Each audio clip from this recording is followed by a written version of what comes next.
Welcome back to another episode of Carson's Kanye Crusade. And on this episode, we're going to be doing Kanye's second collaboration album with none other than Kid Cudi for Kid Ghosts.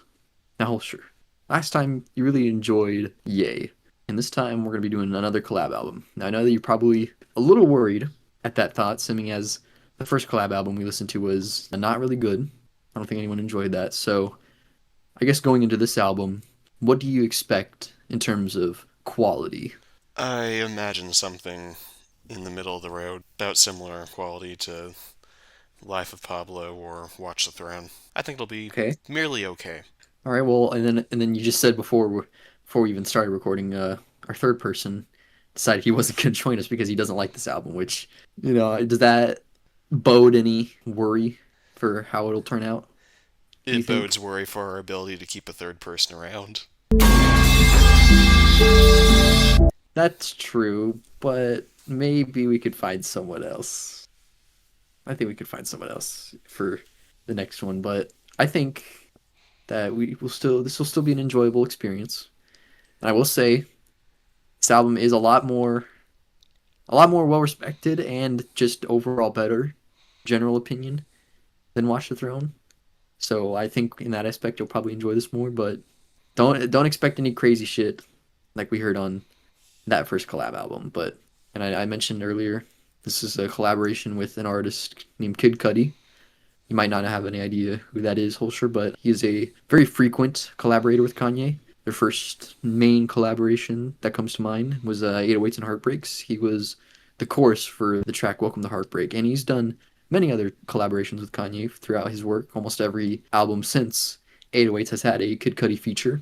You might just not know it because he's not credited, but once you like put that voice to the name, you'll be able to recognize, okay, this is Kid Cudi. If we don't have any other inflections, do you have any other thoughts before we start? No, not a whole lot of thinking's going on today. That's pretty fair. This is also another short album, same length I believe as Yay, so that's also nice. Good. But That'll make it we, pleasant to edit. exactly. So I guess we'll start off with the first track off this album. Feel the love. Ghostbusters, they're back in town. You need to pee. That is so crazy. Well, that was the first track, Feel the Love. So, Holster, did you feel that track and did you love it like that Well, song implied? I sure felt something during that breakdown in the middle, but it wasn't love. What was it? I don't know, maybe it's disgust. So the thing with that kind of very grating, very screamy breakdown is that it needs to be done in a really certain way. Life of Pablo had a good example of how to do it right. What track was that like did that well? So my memory's It kind of was going the one blank where right he now. did that towards the end Oh, of the the Oprah segment. I remember which one oh, it okay. was. You get it, Jay. Big booty for you. You get the idea. It can be done right, Right. but it breaks the flow of the song and doesn't really add much to it. And so I just find it grating. Yeah, that's fair. It does kind of get a little repetitive, a little too quickly. Not really repetitive, it's something almost scratchy in the middle of a smooth beat. Right. I get that. It's not really too much there to also talk about like lyrical content. Like there was just one verse and then that was pretty much it. It was just chorus and the breakdown, like you said, that was kind of like awkward. I could see where you're coming from. That is kind of like a start. Well, 6 more I was tracks. We got time to improve. hopefully. I mean, it's like a good and bad thing with the short album. You have 6 tracks. They could be like really really solid, or like some of them could just be like to bad. So it's like really drags down the experience. Because it's like you have like a 15 track song or album. You got like 3 of them that aren't great, but the rest of them are pretty solid. It's like pretty good. Versus like an 8 album track where like 3 of them stink. It's like ooh, you're getting a little risky there. But hopefully improvement will be shown on the next tracks. But if we do not have anything to say about that track, we will move on to the next one. Which is Fire. Hey, light the lamp, not the rap. Well, that was Fire. Now, Holscher. Was that track Fire itself or Yep, not? yep, that was Fire. All right. Other than the guitar bit at the end where it cuts off, other than that one little bit, pretty good. No idea what the lyrics said. I was grooving too hard. All right, that's fair. That's fair. Sometimes you can just like ignore some of the lyrics and just jam out. I think that's perfectly fair. I also did like that track as well. I think that was a substantial improvement from the first one. You know, you actually had Kanye West there rapping. I know, crazy thing to say about this Kanye West album. I think that was pretty chill. You know, it was like very similar to what we heard on Ye. You know, like energy wise and like delivery. But I did like that track. I didn't really have much to say about it. But you have anything else to say about it? I can't say that I do. Yeah. Well, that's nice. It's nice to know that we are starting to get back on track a little bit. You know, like the first track was like a little iffy, but seems like we might be starting something better. So if we don't have anything else to say, we'll move on to the next track. Fourth Dimension.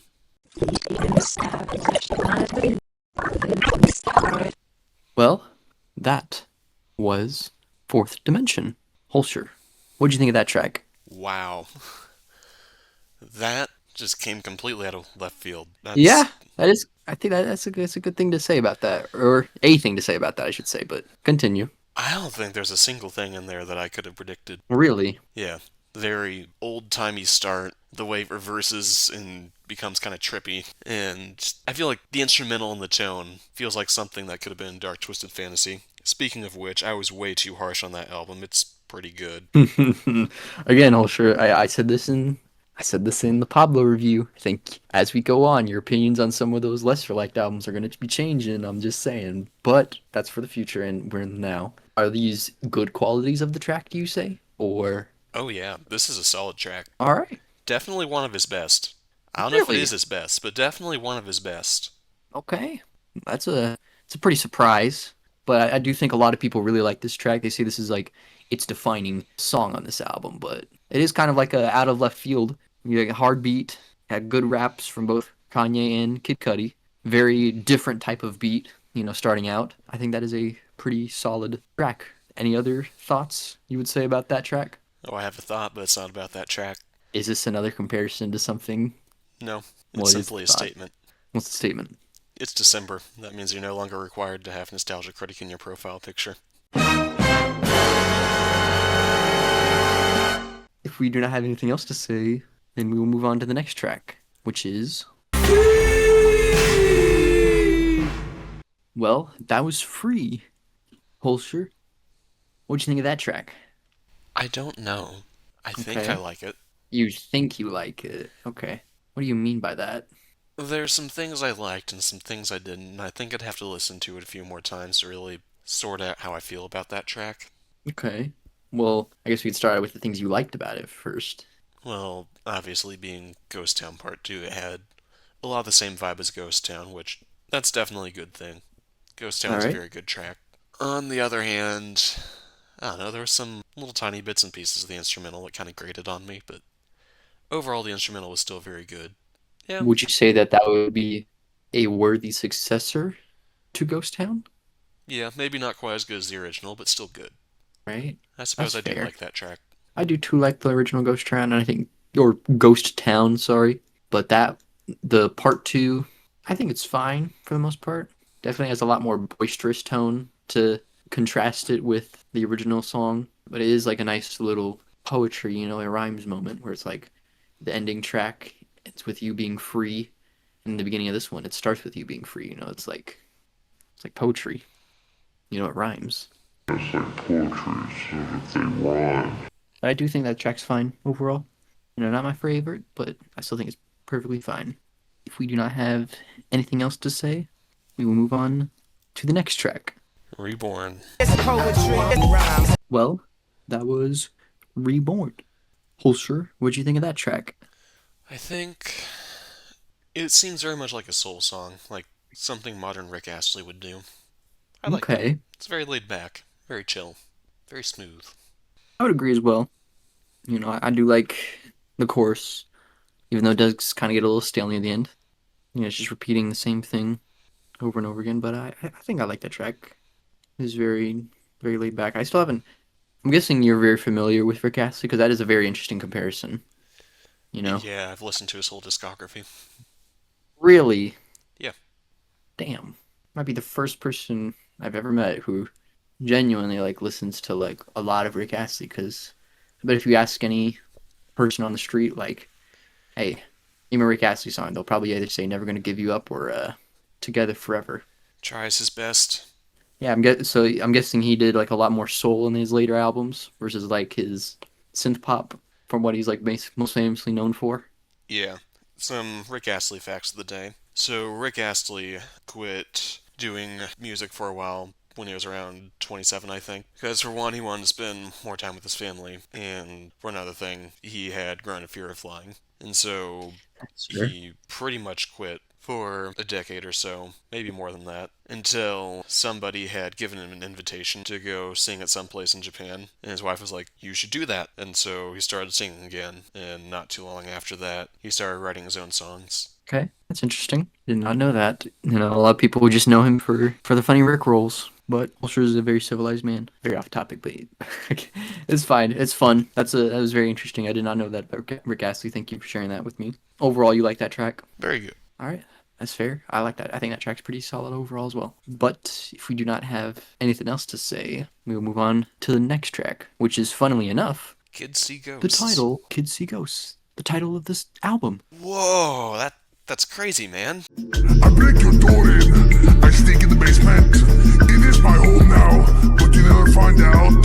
Cause I am sneaky, I am the rat man. I go up at night and eat your cheese. Well, that was Kids See Ghosts. Holscher, did you see the vision on that track? I did. I really did. Did you like that track? I think so. This is another think so. Pretty Seem sure. to be having a lot of that.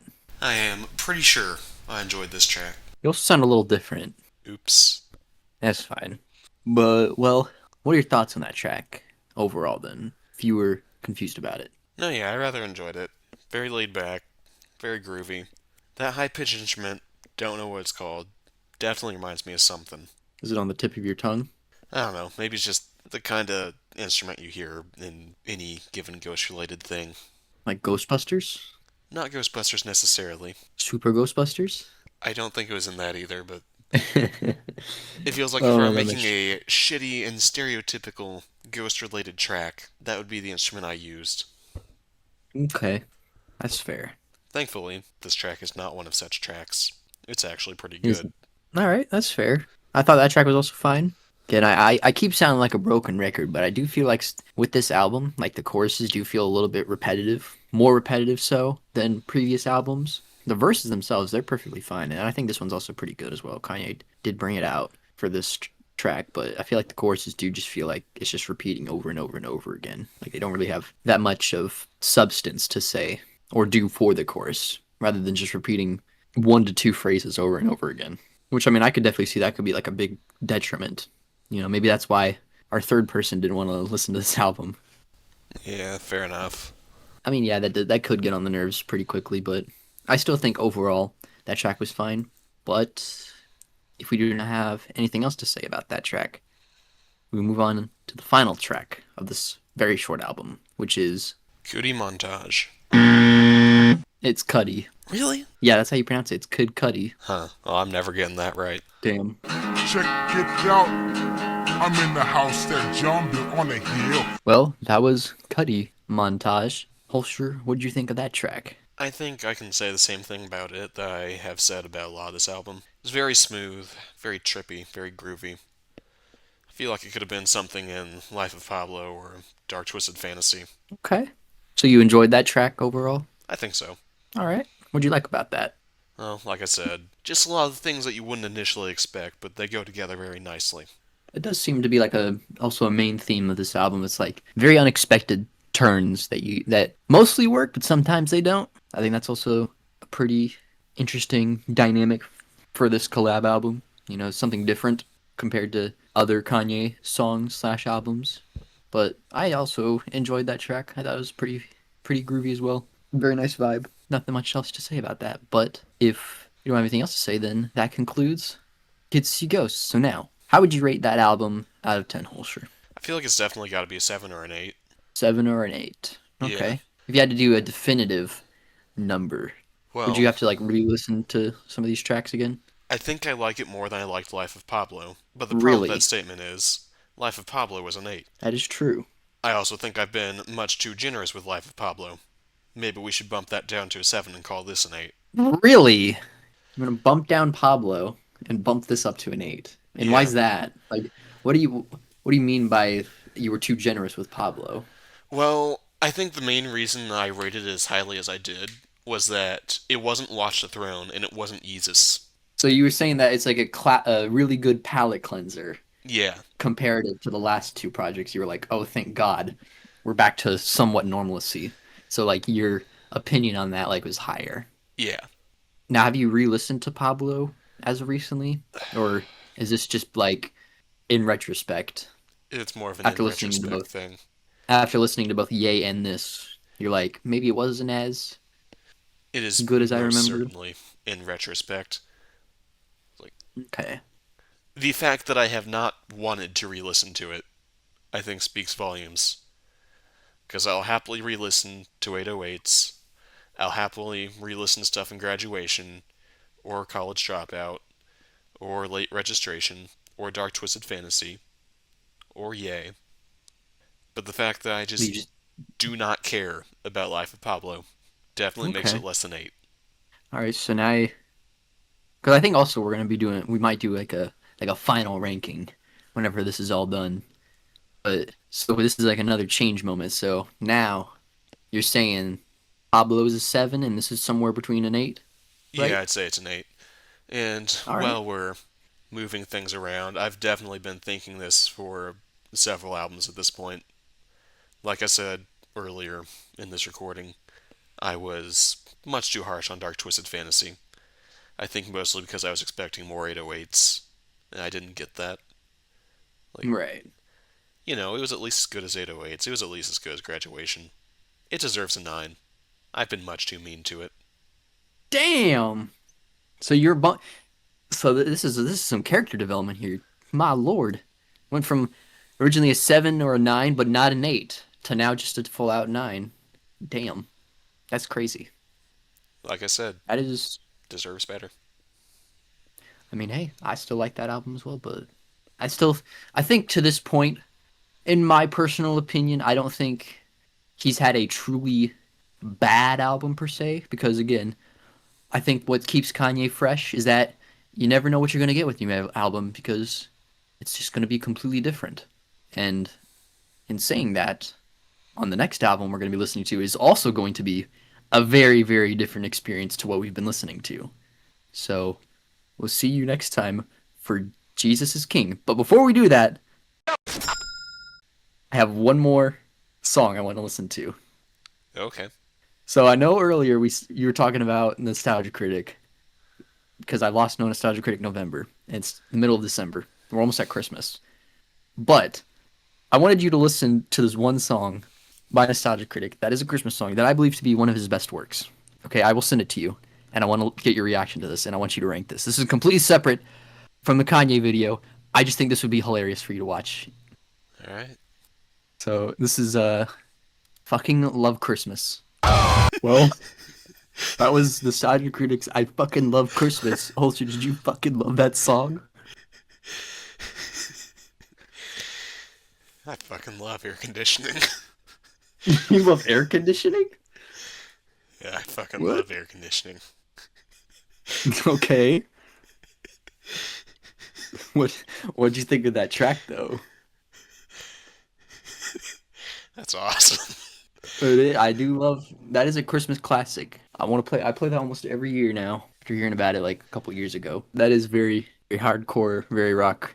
Probably Nostalgia Critic's best work in my opinion. I've watched a bit of Nostalgia Critic personally, but that is one of my favorite things he's ever done. Very hard rock, very awesome and upbeat and very cool. But if you had to give that a ranking, Holscher, how would you get that out of 10? 10. All right, ladies and gentlemen, that's the new standard. Can Kanye albums top Nostalgia Critics? I fucking love Christmas. That is the bar we have just set right now, ladies and gentlemen. So we'll see you next time for Jesus is King to see if it will top Nostalgia Critic.